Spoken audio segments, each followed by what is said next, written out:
como é que você está vendo aí, Sara, essa tentativa de um Capitólio brasileiro lá na capital federal? Diga lá, minha cara.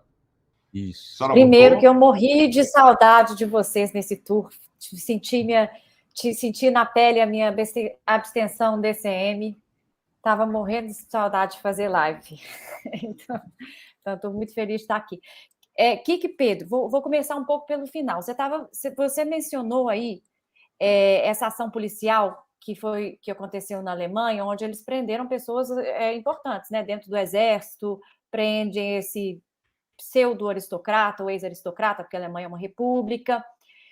Aí eu acho que cabe uma diferença. A Alemanha tem uma coisa chamada que é o Bundesverfassungsschutz, que é um escritório, praticamente uma instituição separada, não ministerial, independente de qualquer governo, uma instituição de Estado, que protege, que salvaguarda a Constituição alemã e o Estado Democrático de Direito. Ela tem a função única salvaguardar o Estado Democrático de Direito. É até interessante, porque ela funciona um pouco como uma agência de inteligência, mas uma agência de inteligência que tem o propósito de salvaguardar a Constituição.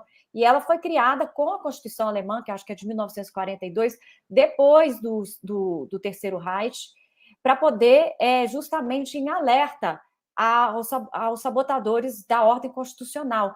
Então, assim, a Alemanha criou uma estrutura especificamente para salvaguardar o Estado Democrático de Direito. Eu não sei se em outro país existe isso, eu acho que não. Inclusive, eles têm uma corte constitucional onde cada cidadão pode fazer queixas constitucionais diretas também, que é o Verfassungsschutzklage.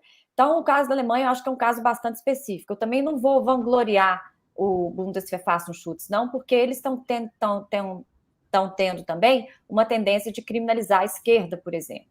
Então, tem que ter um Mas pouco... não tem nada a ver com essa história, é uma teoria... Não. Teoria não, é um grupo de extrema-direita lá na Alemanha. Eu sei. Que foi agora devidamente enquadrado e 25 pessoas foram presas. Assim, a Alemanha não tem nada a ver. Não, mas é que não é isso. Eu não queria entrar nisso na Alemanha, não sei o quê, porque vira outra conversa. Não, eu estou te falando que é uma ideia interessante você ter um órgão que resguarda a Constituição e o Estado Democrático de Direito, e não apenas órgãos de inteligência, sem um propósito.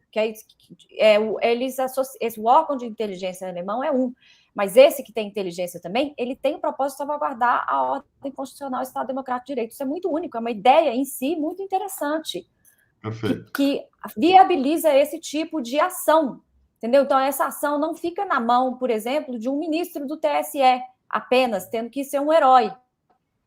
Então, acho que isso você trouxe uma coisa interessante aqui. Então, e com o propósito de salvaguardar a Constituição, com pessoas treinadas para salvaguardar a Constituição, com uma própria força investigativa e com poder de execução, com poder de Estado para prender. É muito único esse caso alemão, que é interessante também, que é uma coisa que pode ser pensada em termos brasileiros. Aí eu queria falar desse índio aí também. Kiko, acho que você tem toda a razão. Existe uma tática e uma estratégia bolsonarista com a qual o Aras está em completo alinhamento. Se você vê o último discurso do Bolsonaro, que é aquele sempre discurso de ambivalência, faça, mas não faça, isso é uma tática. É uma tática. E é uma tática que o índio jogou também quando ele foi preso. Porque quando ele foi incitar essa violência, ele foi com toda a força. E foi num show, fingindo esse sotaque que ele não tem, fantasiado de índio, que ele não é. Então, ele só tem a etnia índia, porque mais do que isso, não. Ele está falando de Jesus, ele fala de Senhor, escravidão, a linguagem dele é linguagem absolutamente evangélica. Ele fala, isso é uma ordem. Ele é pastor. Ele sigam, é pastor. Tá? Sigam, isso é uma ordem. É aquele típico whitewashing, que você pega na Inglaterra, tem muito. Você pega o indiano, que é a cara indiana da supremacia branca, para fingir que não é a supremacia branca. Ele é essa tática também, muito americana e muito inglesa. Você pega o negro para falar, para fingir que você não é racista, para forjar uma legitimidade de diversidade. Ele é o whitewashing, ele é a cara indígena da supremacia branca, dos valores da supremacia branca e golpista. Porque ele não fez isso, esse vandalismo também tem que ser no contexto, não foi num dia comum. Foi no dia da diplomação do Lula, a 6 quilômetros do hotel do Lula. Isso tem uma mensagem claramente golpista, o contexto todo é de golpismo. E você usa violência física, porque queimar ônibus é violência física. E é uma indicação, quem queima ônibus pega a pessoa também. Qual é o limite entre a ameaça e a concretização? Nunca ninguém sabe. E quando você já parte para uma violência de queimar objetos, destruir coisas, você está indicando a escalação dessa violência, porque é o que a violência faz, é escalar. Então é um show muito bem montado, com uma tática, depois ele ir lá e falar porque se arrepende, tudo isso. É a tática do Bolsonaro também, que dá aquele tanto de declarações ambivalentes, mas está sempre incitando. E outra coisa, o Palácio da Alvorada, alguém falou, o Palácio da Alvorada virou pique, altas do pique. É só ir lá e se esconder lá, porque o Bolsonaro abriu as portas antes de ontem, Michele Bolsonaro dando lanche para as pessoas, isso faz dele cúmplices. Isso fazem deles cúmplices, eles estão acomodando fugitivos ali dentro. Então, todo o contexto é gravíssimo. É gravíssimo. Você tem um presidente, o presidente da República é o maior bandido, o maior criminoso que existe hoje solto no Brasil.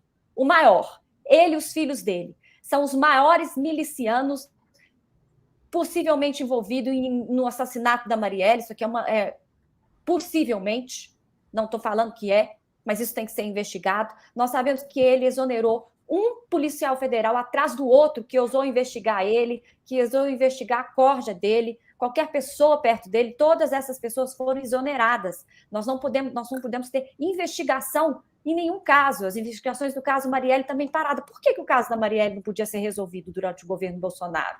Por que não podia ser resolvido? Por que muitos outros casos não podiam ser resolvidos? Por que o policial federal que cuidava das questões madeireiras do Salles foi exonerado? E por que muitos outros foram exonerados? É uma lista enorme de exonerações para impedir investigação. Então, tudo isso faz parte de uma grande tática golpista e querendo ameaçar diretamente o Lula. O recado é para o Lula também. Pessoal e direto, 6 quilômetros do hotel que ele está em Brasília. No dia da diplomação dele, nós estamos falando do dia 13, do dia 14, do dia 15, nem do dia 11. Nós estamos falando do dia 12, o dia em que a gente consagra num ato que aparentemente é formal, mas que, na verdade, tem um simbolismo e praticamente, não é declaratório, ele virou um ato constitutivo ontem, para poder dizer isso, essas eleições foram legítimas. Deixou de ser um ato declaratório para ser um ato constitutivo. E é nesse dia que eles resolvem fazer isso, e o Palácio, nesse mesmo dia, Palácio Planalto, é aberto como altas de pique. Para quem quiser lá fazer a porcaria e lá se esconder lá dentro com Michele Bolsonaro entregando lanche. Claro que aquele palácio não foi aberto para qualquer um, aquelas pessoas todas devem ter sido escrutinadas antes, aquilo ali foi todo um show colocado, vamos colocar esse grupinho de gente aqui, que a gente sabe quem que é, que as agências de inteligência sabem quem que é, e vão fingir que essas portas estão abertas aqui. Mas quem vier fazer vandalismo, quiser se esconder também, nós temos um canal aberto para aqui. Então, nós temos um cúmplice. Nós temos um mandante desse crime que se chama Jair Messias Bolsonaro e todos os outros, o maior bandido da história do Brasil e um bandido que está solto. Agora, na diplomação ontem, o Alexandre de Moraes falou alguma coisa nas linhas de que haveria uma punibilidade integral, uma punição integral dessas pessoas. Acho que o Alexandre até agora soube ser muito estratégico, porque nesse momento, confrontar o Bolsonaro direto é criar a oportunidade da convulsão que eles estão querendo fazer. Nesse momento, pegar a figura do Hitler brasileiro e colocar na cadeia, não é um momento que dá para fazer isso, porque então você abriria o espaço, você abriria o palco para o golpismo vir com todas as forças. Então, acho que a estratégia da mesma forma que ele usou essa estratégia durante as eleições, quando houve a Polícia Rodoviária Federal cúmplice do golpismo, que é uma polícia que hoje está dirigida por um golpista que tem que ser punido por interferir no Estado Democrático de Direito. Isso aqui não é ônibus só queimando, não. É uma interferência direta, intencional, deliberada no Estado Democrático de Direito, na ordem constitucional. É isso que esse índio fez. Ele não foi só chamar as pessoas para uma violência física, não. Ele foi chamar para muito mais. Então, quando a Polícia Federal fechou, quando eles fecharam as zonas onde o Lula ganhava, para poder impedir as pessoas votarem, e eu vi pessoas e eu fiquei sabendo de pessoas que realmente não conseguiram votar, ou seja, que teve um efeito prático também, o Alexandre de Moraes resolveu não prorrogar aquele momento. E eu acho que ele fez certo, porque se ele prorrogasse aquele momento, ele ia dar uma desculpa para as pessoas falarem que houve problemas durante a eleição. Então, eu acho que o Alexandre de Moraes tem se revelado aí um grande estrategista em todo esse processo. E ele pediu a prisão desse moço que não é indígena. Não é indígena. Né? Vamos colocar as coisas aqui. Então, aí você vê como nesse momento as políticas identitaristas também são muito limitadas, porque eles vão ali no superficial, não vê uma coisa, não vê o conteúdo, vê só o fenótipo, e não vê o conteúdo do que a pessoa está falando. Ele é um pastor cristão, evangélico, golpista, associado a um movimento de extrema-direita, que é um movimento que tem feito atos terroristas contra a democracia. Ponto final. E o chefe, o mastermind, chama-se Jair Messias Bolsonaro e sua equipe. Então, eu espero, Kiko, que no dia 1º, quando essa transição, nós estamos num momento de transição. Mas aí, eu também queria acalmar nosso público. Eu tive na CBB, no Centro Cultural do Banco do Brasil, durante o período de transição, para conversar com Lula, no caso da Assange. E eu posso dizer que o sistema de segurança é muito forte. E eu vou te contar uma história por que é forte. Depois da gente ter dado todas as nossas documentações, de sermos esperados, de estar numa lista de espera ali dentro da CBB, de ter tido um credenciamento, quando a gente, sem querer, entrou numa zona que precisava de um segundo credenciamento, eles chamaram a Polícia Federal. Então, o sistema está funcionando. O sistema de segurança do Lula, eu teria o conforto de dizer que ele está funcionando sim, que ele está bem pensado, está bem estruturado, pela uma experiência pessoal que eu tive ali dentro da CBB. Então, eu acho que é isso. Esses vão ser os dias mais difíceis, os dias que a gente também não pode se deixar assustar, Kiko. Eu acho que também tem essa pressão psicológica que eles estão querendo colocar na gente. Sabe aquela pressão psicológica que tem quando vai bater o gol, vai bater o pênalti? E aí você não pode colocar um jogador novinho, você tem que colocar um jogador experiente, que vai entender a pressão psicológica e vai superar ela através da técnica. Então, acho que agora a cabeça fria, ter noção do perigo. E eu achei a equipe de transição completamente vibrante, completamente mão na massa. O clima é maravilhoso dentro daquela CBB, Kiko. Eu trabalho no Parlamento Britânico, eu vou ao Parlamento Britânico, eu visito o Parlamento Britânico, e eu achei, eu parecia um peixe morto perto do que eu vi ali no Congresso Nacional Brasileiro, o que eu vi no Senado. Eu vi uma altivez, uma inteireza, uma garra, uma vontade de luta desses parlamentares brasileiros que me encheu de orgulho e que me encheu assim, de esperança real. O que eu vi nesses dias em Brasília, assim, eu vou levar comigo. Foi assim, emocionante. A garra daquele pessoal para lutar. Eu senti uma força reconstrutora, eu senti um renascimento da nossa democracia, e eu acho que o golpismo fez a gente mais forte, sim. Eu não estou falando isso poeticamente, não. Foi o que eu experimentei lá. Vi deputados, senadores completamente altivos, combatentes e com pensamento, com consciência.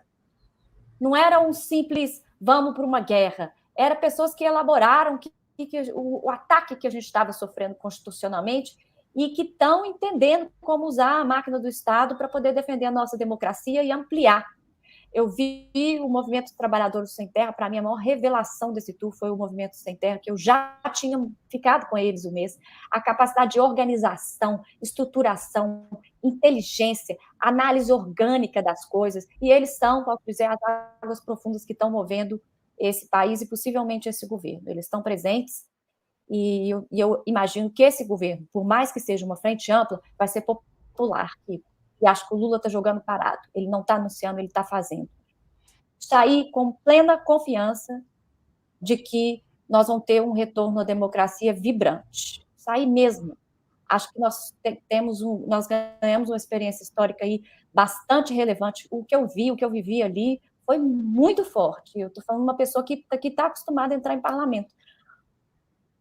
Fiquei, assim, absolutamente orgulhosa, eu acho que nós temos tudo para fazer um governo bom e para reverter alguns desses votos bolsonaristas, porque o Lula fazendo um governo agora de inclusão, de tirar as pessoas da miséria e do ressentimento, muda também a cabeça de alguns vão mudar.